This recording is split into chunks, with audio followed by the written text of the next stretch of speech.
Assalamualaikum warahmatullahi wabarakatuh. Perkenalkan, nama saya Muhammad Bahriansyah. Unit kerja saya, Kantor Pertanahan Kabupaten Banggai, jabatan saya petugas ukur. Saya adalah peserta latihan dasar calon pegawai negeri sipil di lingkungan Kementerian Agraria dan Tata Ruang, Badan Pertanahan Nasional.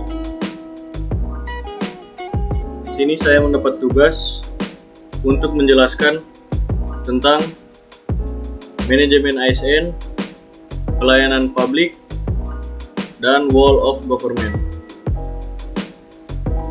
Manajemen ASN itu ada 3. Yang pertama, kedudukan, peran, hak dan kewajiban dan kode etik ASN. Kedua, konsep sistem merit dalam pengelolaan ASN. Yang ketiga, mekanisme pengelolaan ASN. Kedudukan ASN. Pegawai negeri sipil atau ASN berkedudukan sebagai aparatur negara yang menjalankan kebijakan yang ditetapkan oleh pimpinan instansi pemerintah serta harus bebas dari pengaruh dan intervensi semua golongan dan partai politik. Pegawai ASN dilarang menjadi anggota dan atau pengurus partai politik. Peran ASN yaitu sebagai perencana, pelaksana, dan pengawas penyelenggaraan tugas umum pemerintahan dan pembangunan nasional melalui pelaksanaan kebijakan dan pelayanan publik yang profesional, bebas dari intervensi politik, serta bersih dari praktik korupsi, kolusi, dan nepotisme. Hak dan kewajiban ASN. Hak ASN yaitu yang pertama, gaji, tunjangan dan fasilitas. Kedua, menerima jaminan pensiun dan hari tua. Ketiga, mengembangkan kompetensi. Keempat, mendapatkan perlindungan. Kelima, mendapatkan cuti. Kewajiban ASN yang pertama yaitu setia dan taat pada Pancasila, Undang-Undang Dasar Negara Republik Indonesia tahun 1945, Negara Kesatuan Republik Indonesia, dan pemerintah yang sah. Yang kedua, menjaga persatuan dan kesatuan bangsa. Ketiga, melaksanakan kebijakan yang dirumuskan pejabat pemerintah yang berwenang. Keempat, menaati ketentuan peraturan perundang-undangan. Kelima, melaksanakan tugas kedinasan dengan penuh pengabdian, kejujuran, kesadaran dan tanggung jawab. Keenam, menunjukkan integritas dan keteladanan dalam sikap, perilaku, ucapan dan tindakan kepada setiap orang, baik di dalam maupun di luar kedinasan. Ketujuh, menyimpan rahasia jabatan dan hanya mengemukakan rahasia jabatan sesuai dengan ketentuan perundang-undangan. Kedelapan, bersedia ditempatkan di seluruh wilayah Negara Kesatuan Republik Indonesia. Selanjutnya yaitu kode etik ASN.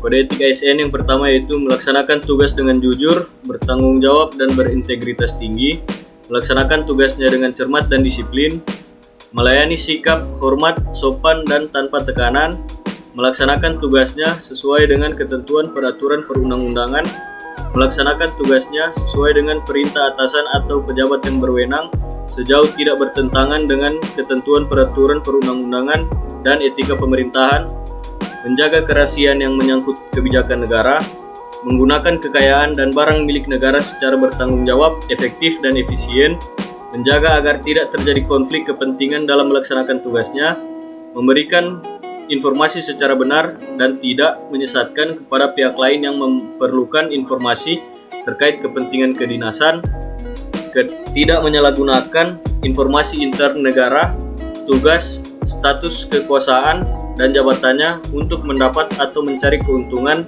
atau manfaat bagi diri sendiri atau orang lain. Memegang teguh nilai dasar ASN dan selalu menjaga reputasi dan integritas ASN. Yang terakhir yaitu melaksanakan ketentuan peraturan perundang-undangan mengenai disiplin pegawai ASN. Selanjutnya yaitu konsep sistem merit dalam pengelolaan ASN. Sistem merit adalah kebijakan dan manajemen ASN yang berdasarkan pada kualifikasi, kompetensi, dan kinerja secara adil dan wajar dengan tanpa membedakan latar belakang politik, ras, warna kulit, agama, asal-usul, jenis kelamin, status pernikahan, umur, atau kondisi kecatatan. Selanjutnya, mekanisme pengelolaan ASN. Manajemen ASN terdiri dari manajemen PNS dan manajemen P3K, organisasi dan sistem informasi. Manajemen PNS meliputi penyusunan dan penetapan kebutuhan, pengadaan, pangkat dan jabatan, pengembangan karir, pola karir, promosi, mutasi, penilaian kinerja, penggajian dan tunjangan, penghargaan, disiplin, pemberhentian, jaminan pensiun, dan hari tua dan perlindungan. Manajemen P3K meliputi penetapan kebutuhan, pengadaan, penilaian kinerja, penggajian dan tunjangan, pengembangan kompetensi, pemberian penghargaan, disiplin, pemutusan hubungan perjanjian kerja, dan perlindungan. Pegawai ASN berhimpun dalam wadah Korps Profesi Pegawai ASN Republik Indonesia. Korps Profesi Pegawai ASN Republik Indonesia memiliki tujuan. Yang pertama, satu, menjaga kode etik profesi dan standar pelayanan mutu. Kedua, mewujudkan jiwa Korps ASN sebagai pemersatu bangsa. Sistem informasi ASN untuk menjamin efisiensi, efektivitas, dan akurasi pengambilan keputusan dalam manajemen ASN. Diperlukan sistem informasi ASN. Sistem informasi ASN diselenggarakan secara nasional dan terintegritas antar instansi pemerintah. Sistem informasi ASN membuat seluruh informasi dan data pegawai ASN. Selanjutnya yaitu pelayanan publik. Pelayanan publik adalah pemberian layanan atau melayani keperluan orang atau masyarakat atau organisasi lain yang mempunyai kepentingan pada organisasi itu, sesuai dengan aturan pokok dan tata cara yang ditentukan dan ditujukan untuk memberikan kepuasan kepada penerima pelayanan. Prinsip-prinsip pelayanan publik. Yang pertama, partisipatif. Kedua, transparan. Ketiga, responsif. Keempat, tidak diskriminatif. Kelima, mudah dan murah. Keenam, efektif dan efisien. Ketujuh, aksibel. Kedelapan, akuntabel. Kesembilan, berkeadilan. Hal yang menjadi fundamen pelayanan publik. Pelayanan publik merupakan hak warga negara sebagai amanat konstitusi. Pelayanan publik diselenggarakan dengan pajak yang dibayar oleh warga negara. Pelayanan publik diselenggarakan dengan tujuan untuk mencapai hal-hal yang strategis bagi kemajuan bangsa di masa yang akan datang. Pelayanan publik memiliki fungsi tidak hanya memenuhi kebutuhan-kebutuhan dasar warga negara sebagai manusia, akan tetapi juga berfungsi untuk memberikan perlindungan bagi warga negara atau proteksi. Prinsip-prinsip pelayanan prima. Pertama, responsif terhadap pelanggan atau memahami pelanggan. Kedua, membangun visi dan misi pelayanan. Ketiga, menetapkan standar pelayanan dan ukuran kinerja pelayanan sebagai dasar pemberian pelayanan. Keempat, pemberian pelatihan dan pengembangan pegawai terkait bagaimana memberikan pelayanan yang baik serta memahami tugas dan fungsi organisasi. Kelima, memberikan apresiasi kepada pegawai yang telah melaksanakan tugas pelayanan dengan baik. 7 sikap pelayanan. Yang pertama, passionate. Kedua, progresif. Ketiga, proaktif. Keempat, prompt. Kelima, patience. Keenam, proporsional. Ketujuh, fungsional. Praktik etikat pelayanan publik.